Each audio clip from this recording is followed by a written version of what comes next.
Hey everybody, it's me. I'm going to do a series of little videos showing you how I make candles, at least how I make candles. It's not right for everybody, but it's been working okay for me. I have made and sold hundreds of candles, and I'm just going to start out with giving you some of the basics. I'm going to have to put these videos together because it takes a little while in between the process, but I will show you the process every step of the way.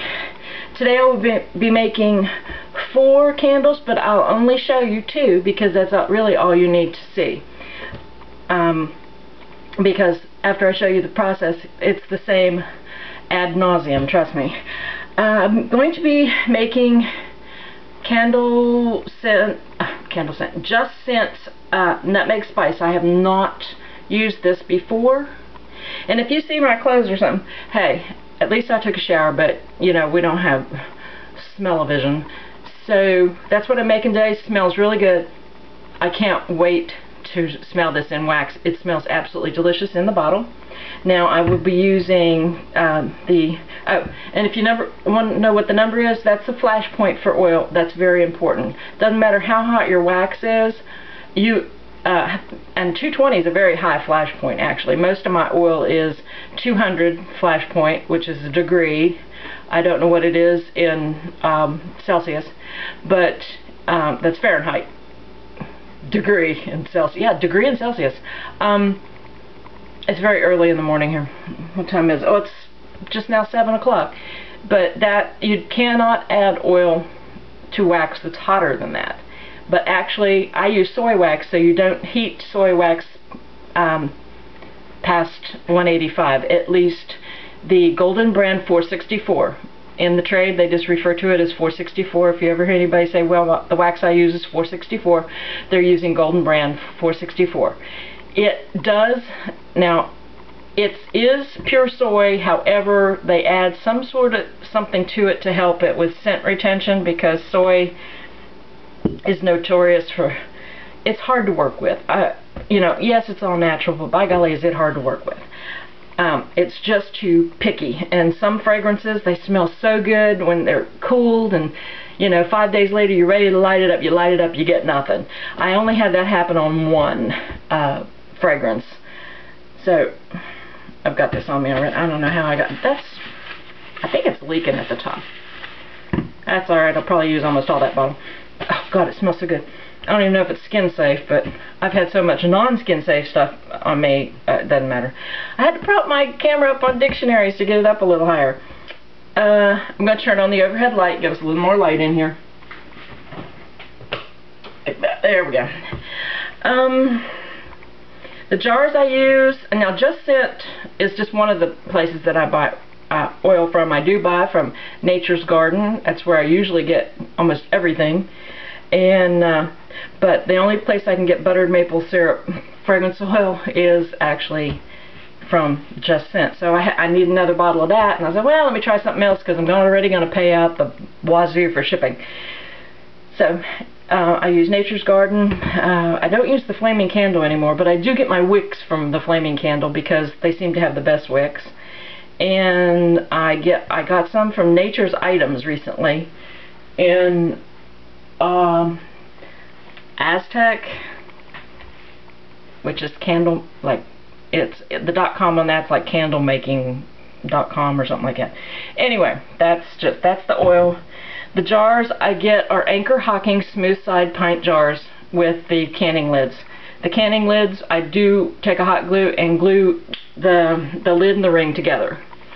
So it's not, you know, when people try to smell it, they're not, oh, ring, oops, lid, you know. So I do glue those together. The wicks I use, I can't get to because my cat's on them. Hang on. And this is where I keep my wicks in my husband's old shoebox. The wicks, wick stickers. And these are the wick stickers which I'm almost out of, and I ordered them and they're not here yet. And I need to make a bunch of candles. These are what I used to stick my wicks to the bottom of the jars. These are the warning labels, which if you're going to sell them, you got to have a warning label on the bottom. And the wick that I use is and I get it from Flaming Candle, a CD 16 pre-tabbed wick. I get them 100 at a time. Now, it says Stabilo. I don't know what that means. I have no idea. But CD16 is what I use. I used to use CD18s. They were a little hot. Now I use CD16. However, on some oils, if it pours like maple syrup out of this container, you need to go to an 18. It's called wicking up. We'll maybe get into that later. But for today's lesson, or this video, we're using CD16. And I also, for some reason, I have to use little needle nose pliers, and I will show you why. We're going to put wick stickers. And this, I use a couple of these to put my pouring pot, which is a 2-pound pouring pot. No, I think that's a 4-pound. Anyway, let's just stick with the wicks right now. I'm going to go ahead and wick 4 jars, but I'm only going to use 2 for this video. And then, because I have to heat the jars. What I do is I go down here with these and I crimp right there like that, because I had one of these, literally I was trying to adjust the wick, you know, after the wax was in it, and I was trying to get it straightened up really good, and I literally had one of these pull out of the base. So I just go through and I squeeze it really good. And you do try to straighten these out. They come all bent out of shape. I do try to straighten them out before I actually even put them in the jar. So, okay, get those. Put this in there. Now, what I do to straighten them out is I just like work it like that. I mean, it's pre-wax, so the outside of this is covered with wax. This is an all-natural wick. It is cotton, braided cotton with a paper core wick, with paper core. So it's an all-natural wick except for the bottom, but you don't light the bottom on fire. If this is on fire, you need to get out of the house, because you're in deep shit right there. Oh, pardon me. Okay. You have done set your wax on fire, and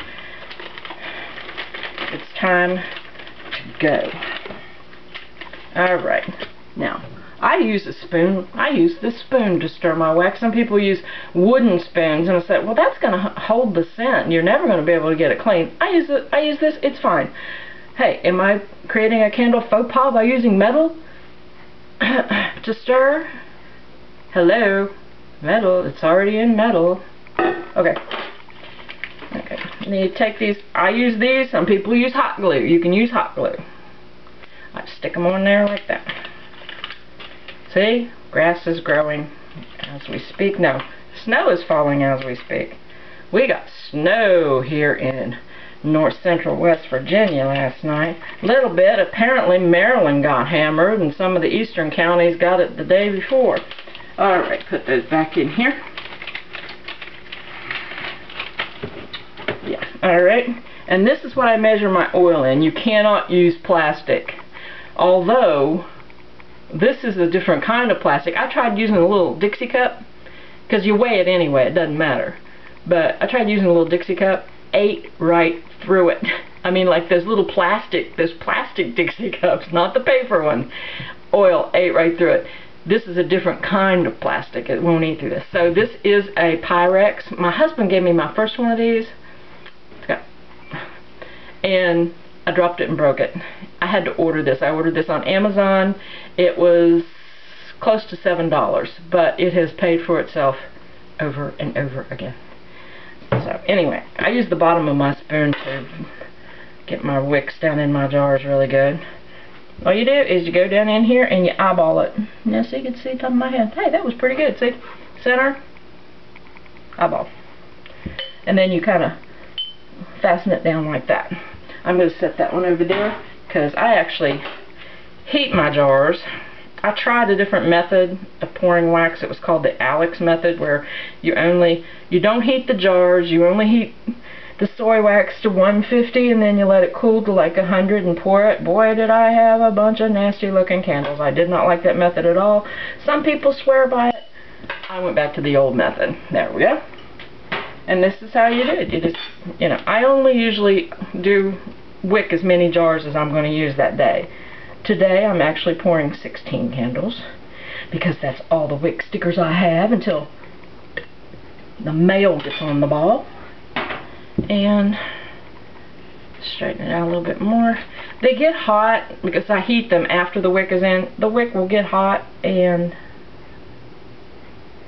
it'll be a little more pliable. No, not center.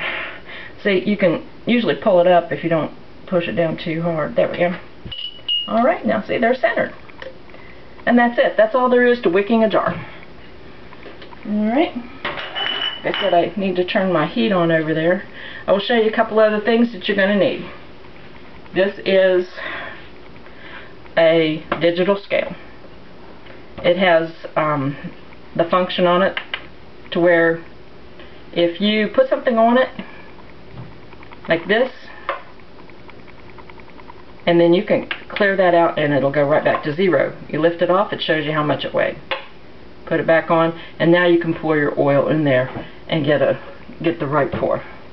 Digital scale is probably absolute must to candle making or soap making or anything. A digital scale. This will do ounces and liters, or ounces and milliliters. It'll do those anyway. This. And then, like I said, a pouring pitcher. I started out with the smaller one and had to move up to this one. This I can get enough wax in to pour 2 pint jars. And this is how I pour my candles all the time. I do keep a book of what I've made and when I've made it, so I can know when the cure is done, when it's cured. And I have this. My daughter got it for me. It's a digital thermometer where you just have to, it's laser, and it tells you the surface temperature or something. A lot of people don't like these. They say, no, you got to get the ones that go down in the thing, you know, go down in there in that wax. Well, I had that candy thermometer I use. If you stir your wax and then take the temperature, you're okay. But if you just take the temperature on top without stirring, yeah, it's going to be messed up. I don't use fancy candle, the wick things. They make those metal ones that go across the jar that, you know, I use these. And I get these at, where there's 6 or 8 of them from Dollar Tree. And it's perfect. The wick goes right through that hole, and you can just center that puppy right on the jar. See? Watch. You just stick the wick up through this after it's all poured.